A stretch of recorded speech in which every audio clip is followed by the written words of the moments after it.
Other forms of science may deal with the states of the quanta or the orbits of the Pleiades, but shamanism is the science of direct experience, and its laboratory is the human body and the human nexus in space and time. You know, you're given, on average, 60, 70 years, and on average, 145 pounds of meat. And this is what you're dealt, the meat and the time. And then it's up to you, to sort this out and make of it what you will. And the entropic path, the downward path into blame, unhappiness, self-blocking, so forth and so on, that's always there. You know, you can release yourself into the river of consequences and take no responsibility for who you are. But the higher stakes game, the more interesting game, is to see the whole thing as an opportunity.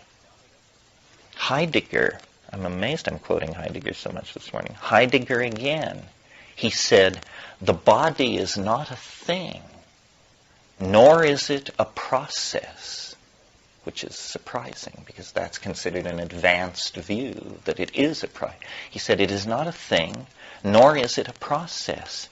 It is a window of opportunity which opens into eternity. It's a window of opportunity. But opportunity implies the non-exercise of itself. An opportunity is something which you must seize. It doesn't press itself upon you. It doesn't force itself upon you. It merely is there if you want to use it. And my approach to life and the whole Megillah is that it's like a puzzle. It's a mystery. It is a koan. And salvation occurs simultaneously through an act of love. That's not news, but here's news. Simultaneously through an act of love and an act of rational apprehension, understanding. Love without understanding is not the full story. Real love requires understanding. Rational apprehension is a kind of penetration of the beloved person, nation, ecosystem, whatever the beloved is. Understanding is the higher dispensation. And these psychedelics, which, you know, in the 60s and 50s were simply called consciousness expanding drugs, good old phenomenological description, if there's an iota of possibility that they expand consciousness, then we must put our attention on this area, because it is the absence of consciousness that is making our situation so very uncomfortable. People going for the fast buck, people elbowing their neighbor and their neighbor's concerns out of the way, trampling over each other. Low consciousness activity is the problem. And as concerned people, as intelligent people, as people of wealth and leisure, and, you know, you may think you're scraping bottom, but the lowest among us here is still in the upper 5% of the elites of this planet, because you just don't get here any other way. So upon us devolves a certain responsibility, not only for ourselves, but, you know, the average human being on this planet is a 23-year-old black woman with 2 children. A certain responsibility toward that concrescence of the human experience.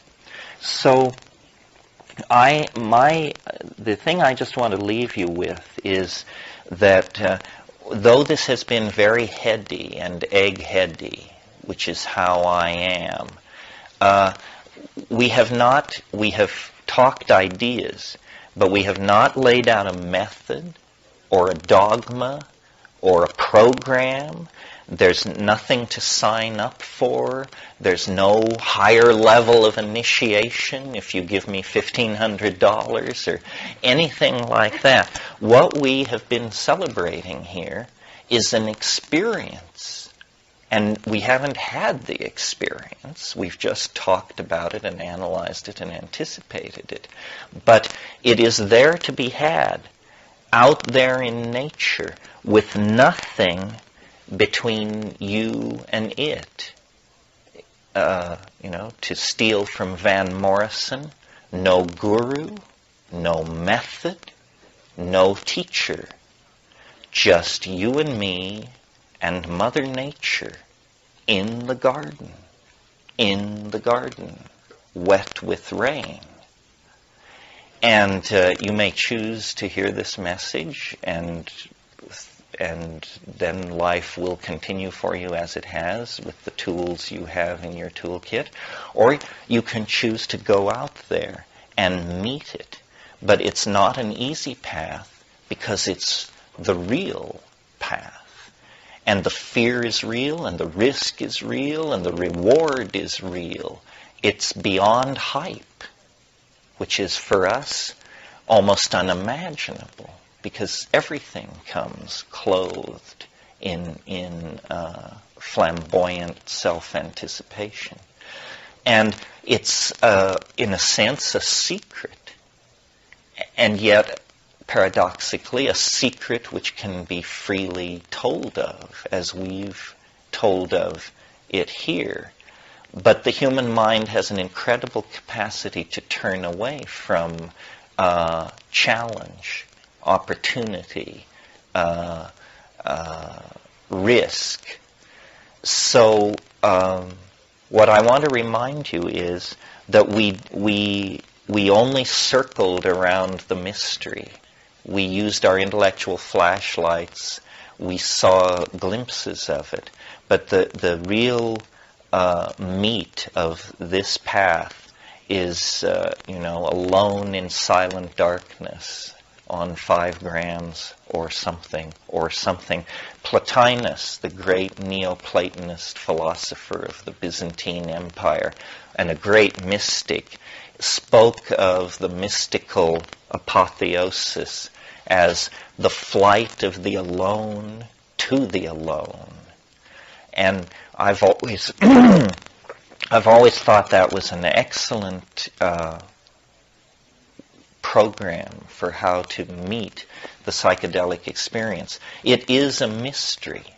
It is not an unsolved problem. It's a true mystery.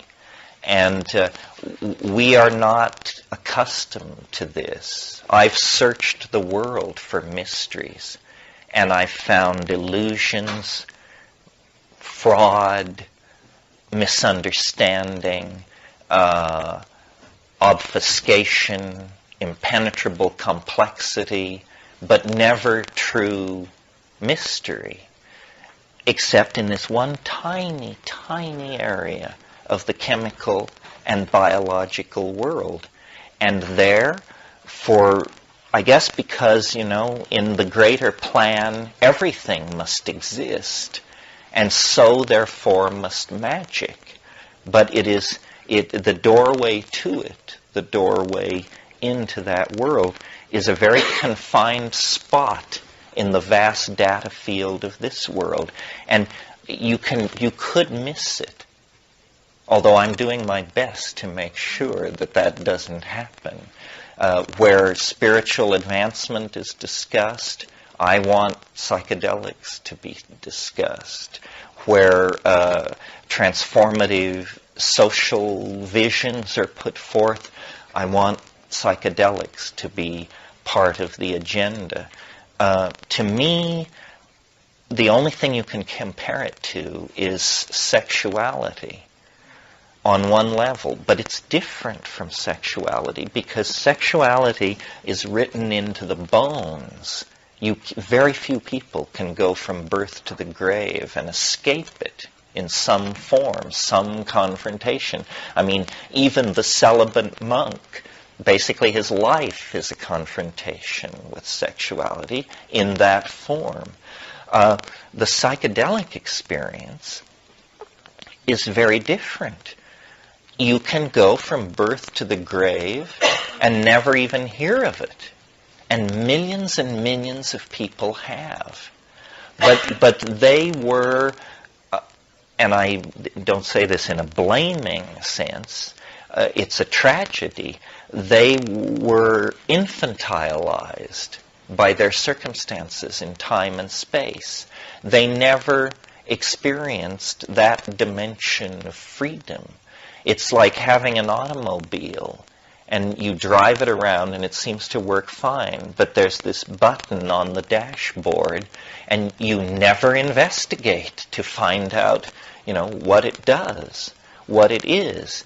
And there is in us this switch, which can only be thrown by forming, until the era of modern science, very recently, could only be thrown by forming a relationship with a plant, with an entirely different order of being. And when that switch is thrown, this entire other dimension of humanness is revealed. And it is you can tell, even if you've never been there, from the excited testimony, hysterical denunciations, and passionate defenses, that it is an area charged with meaning for the human experience. So I hope that this get-together inspires you to go further and go deeper. I think that there's no other game in town.